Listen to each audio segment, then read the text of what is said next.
So when I read the last time, I read the exposition and we were introduced to the Logan children again, and they are walking to school. So I'm going to continue where I left off, and this is where it goes into there's a little bit of background information on, setting and their land. And it's a little bit dry for a few minutes, but then we're going to get to the good stuff. So, once our land had been Granger land too, but the Grangers had sold it during Reconstruction to a Yankee for tax money. In 1887, when the land was up for sale again, Grandpa had bought 200 acres of it. And in 1918, after the first 200 acres had been paid off, he'd bought another 200. It was good, rich land, much of it still virgin forest, and there was no debt on half of it. But there was a mortgage on the 200 acres bought in 1918, and there were taxes on the full 400. And for the past 3 years, there had not been enough money for the cotton to pay both and live on too. That's why Papa had gone to work on the railroad. In 1930, the price of cotton dropped, and so in the spring of 1931, Papa set out looking for work, going as far north as Memphis and as far south as the Delta country. He'd gone west, too, into Louisiana. It was there he found work laying track for the railroad. He worked the remainder of the year away from us, not returning until the deep winter when the ground was cold and barren. The following spring, after planting was finished, he did the same. Now it was 1933, and Papa was again in Louisiana laying track. I asked him once why he had to go away, why the land was so important. He took my hand and said in his quiet way, "Look out there, Cassie girl. All that belongs to you. You ain't never had to live on nobody else's place but your own. And long as I live and the family survives, you'll never have to. That's important. You may not understand that now, but one day you will. Then you'll see." I looked at Papa strangely when he said that, for I knew that all the land did not belong to me. Some of it belonged to Stacy, Christopher John, and Little Man, not to mention the part that belonged to Big Ma, Uncle Hammer, Papa's older brother who lived in Chicago. But Papa never divided the land in his mind. It was simply Logan land. For it, he would work the long, hot summer pounding steel. Mama would teach and run the farm. Big Ma in her 60s would work like a woman of 20 in the field and keep the house. And the boys and I would wear threadbare clothing washed to dishwater color. But always the taxes and the mortgage would be paid. Papa said one day I'd understand. I wondered. When the fields ended and the Granger forest fanned both sides of the road with long overhanging branches, a tall, emaciated looking boy popped suddenly from the forest trail and swung a thin arm around Stacy. It was T.J. Avery. His younger brother Claude emerged a moment later, smiling weakly as if it pained him to do so. Neither boy had on shoes, and their Sunday clothing, patched and worn, hung loosely upon their frail frames. The Avery family sharecropped on Granger land. So sharecropping again is, working the property of a white plantation owner. So they work the land and get a percentage of what they produce. Well, said TJ, jauntily swinging into step with Stacy. There we go again, starting another school year. Yeah, sighed Stacy. Oh man, don't look so down, TJ said cheerfully. Your mama's really one great teacher. I should know. He certainly should. He'd failed Mama's class last year and was now returning for a second try. Shoot, you can say that, exclaimed Stacy. You don't have to spend all day in the classroom with your mama. Look on the bright side, said TJ. Just think of the advantage you've got. You'll be learning all sorts of stuff for the rest of us. He smiled slyly, like what's on all them tests.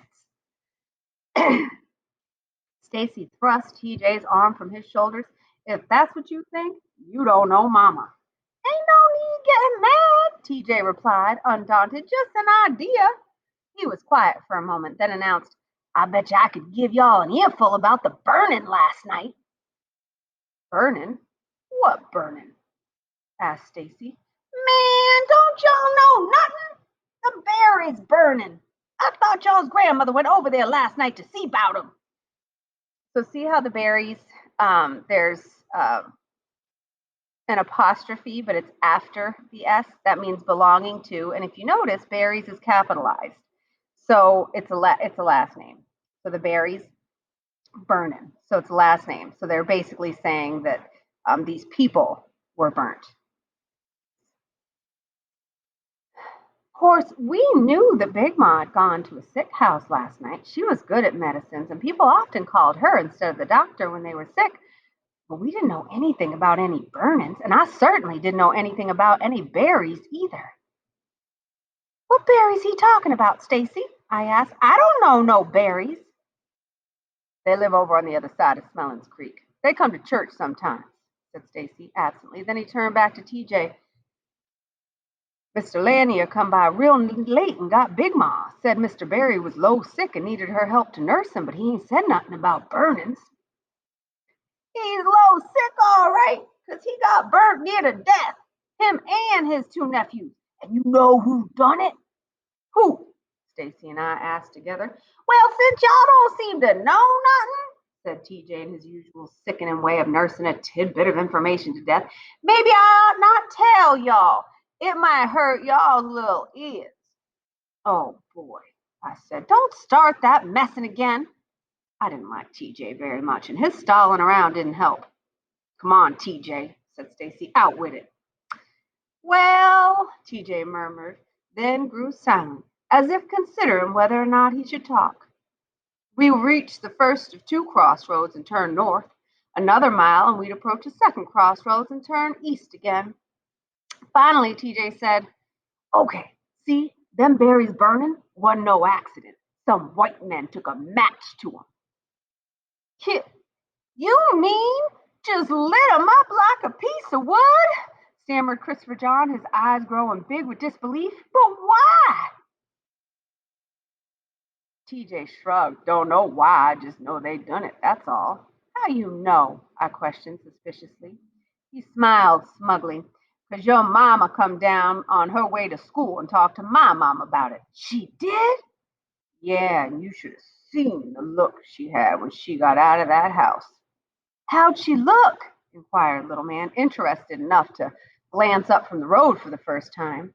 TJ looked around grimly and whispered, like death. He waited a moment for his words to be appropriately shocking, but the effect was spoiled by a little man who asked lightly, what does death look like? TJ turned in annoyance. Don't he know nothing? Well, what does it look like?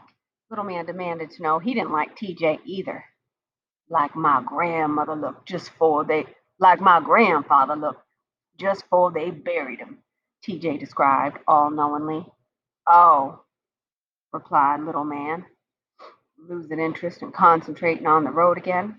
I tell you, Stacy, man, said TJ morosely, shaking his head. Sometimes I just don't know about this family of yours. Stacy pulled back, considering whether or not TJ's words were offensive. But TJ immediately erased the question by continuing amiably. Don't get me wrong, Stacy. They some real swell kids, but that Cassie about got me whipped this morning. Good, I said. Now how'd she do that? Stacy laughed. You wouldn't be laughing if it had happened to you. She up and told your mama about me going up to that Wallace store dancing room. And Miss Logan told mama. He eyed me disdainfully, then went on. But don't worry, I got out of it, though. When Mama asked me about it, I just said, oh, Claude was always sneaking up there to get some of that free candy Mr. Caleb give out sometimes. And I had to go get him because I know good and well she didn't want us up there. Boy, did he get it, TJ laughed. Mama about wore him out. I stared at quiet Claude. You let him do that? I exclaimed. But Claude only smiled in that sickly way of his, and I knew he had. He was more afraid of TJ than of his mother. Again, little man glanced up, and I could see his dislike for TJ growing. Friendly Christopher John glared at TJ and, putting his short arm around Claude's shoulder, said, "Come on, Claude, let's go ahead." Then he and Claude hurried up the road away from TJ. Stacy, who generally overlooked TJ's underhanded stunts, shook his head. "That was dirty." "Well, what you expect me to do? I couldn't let her think I was going up there 'cause I liked to, could I? She'd have killed me." And good riddance, I thought, promising myself that if he ever pulled anything like that on me, I'd knock his block off. We were nearing the second crossroads, where deep gullies lined both sides of the road and the dense forest crept to the very edges of high, jagged, clay-walled banks. Suddenly Stacy turned. "Quick!" he cried. "Off the road!" Without another word, all of us but little man scrambled up the steep right bank into the forest. "Get up here, man!" Stacy ordered, but little man only gazed at the ragged red bank, sparsely covered with scraggly brown briars, and kept on walking. "Come on, do like I say." "But my clothes will get dirty," little man protested. "You're gonna get them a whole lot dirtier. You stay down there. Look." Little man turned around and watched saucer-eyed as the bus bore down on him, spewing clouds of red dust like a huge yellow dragon breathing fire. Little man headed toward the bank, but it was too steep. He ran frantically along the road looking for a foothold. Finding one, hopped onto the bank, but not before the bus had sped past, enveloping him in a scarlet haze while laughing white faces pressed against the bus windows. Little man shook a threatening fist at the thick air, then looked dismally down at himself. "Well, little man done got his Sunday clothes dirty." TJ laughed as he jumped down from the bank. Angry tears welled in little man's eyes, but he quickly brushed them away before TJ could see him. "Aw, shut up, TJ," Stacy snapped. "Yeah, shut up, TJ," I echoed. "Come on, man," Stacy said. "Next time, do like I tell you." Little man hopped down from the bank. "How come they did that, Stacy, huh?" he asked, dusting himself off. "How come they didn't even stop for us?" "'Cause they like to see us run, and it ain't our bus," Stacy said, balling his fists and jamming them tightly into his pockets. "Well, where's our bus?" demanded little man. "We ain't got one." "Well, why not?" "Ask Mama," Stacy replied as a tow-headed boy, barefoot and pale, came running down a forest path toward us. The boy quickly caught up and fell in stride with Stacy and TJ. Tow-headed means blonde hair, like that white, light blonde hair. That's called tow-headed. It's just like a phrase. I'm not sure why. "Hey, Stacy." So obviously, if he's tow-headed, he's white. If he's got the light blonde hair, he's white. "Hey, Stacy," he said shyly. "Hey, Jeremy," Stacy said. There was an awkward silence. "Y'all just starting school today?" "Yeah," replied Stacy. "I wishing ours was just starting," sighed Jeremy. "Ours been going since the end of August." Jeremy's eyes were a whitewashed blue, and they seemed to weep when he spoke. "Yeah," said Stacy again. Jeremy kicked the dust briskly and looked toward the north. He was a strange boy. Ever since I'd begun school, he'd walked with us as far as the crossroads in the morning and met us there in the afternoon. He was often ridiculed by the other children at his school and had shown up more than once with red welts on his arms, which Lillian Jean, his older sister, had revealed with satisfaction were the result of his associating with us. Still, Jeremy continued to meet us. When we reached the crossroads, 3 more children, a girl of 12 or 13, and 2 boys, all looking very much like Jeremy, rushed past. The girl was Lillian Jean. "Jeremy, Jeremy, come on," she said without a backward glance, and Jeremy, smiling sheepishly, waved a timid goodbye and slowly followed her.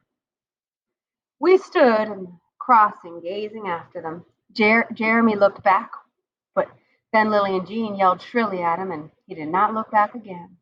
They were headed for the Jefferson Davis County School, a long white wooden building looming in the distance. Behind the building was a wide sports field around which were scattered rows of tiered gray-looking benches. In front of it were two yellow buses, our own tormentor, and one that brought students from the other direction. And loitering students awaited the knell of the morning bell. In the very center of the expansive front lawn, waving red, white, and blue, with the emblem of the Confederacy emblazoned in its upper left-hand corner, was the Mississippi flag. Directly below it was the American flag. As Jeremy and his sister and brothers hurried towards those transposed flags, we turned eastward toward our own school. So transpose means like opposite of what they should be, like flipped, so to speak. The apparently the American flag is supposed to wave on top, like first, and then any other flag underneath. But considering they live in the South after the Civil War, and that's what you would see, because after the Civil War ended and slaves were freed, there were many people who wished that it hadn't gone that way, so they just continued to wave the Confederate flag as a way of saying, this is what we believe, this is what we wish. So at that school, they hung the flags opposite of the way that they should be. I'm not sure how much time. I think I can go a little bit further. The Great Faith Elementary and Secondary School, one of the largest black schools in the county, was a dismal end to an hour's journey. Consisting of, I just need to go back up and talk about the name of their school. Their school is called Jefferson Davis County School, and Jefferson Davis was, he was the, I want to say general or leader of the Confederacy. So I'm just going to Google it quick.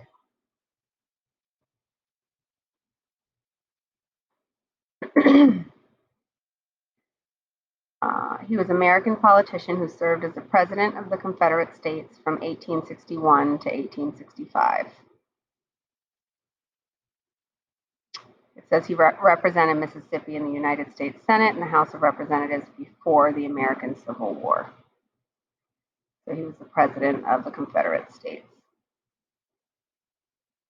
Okay.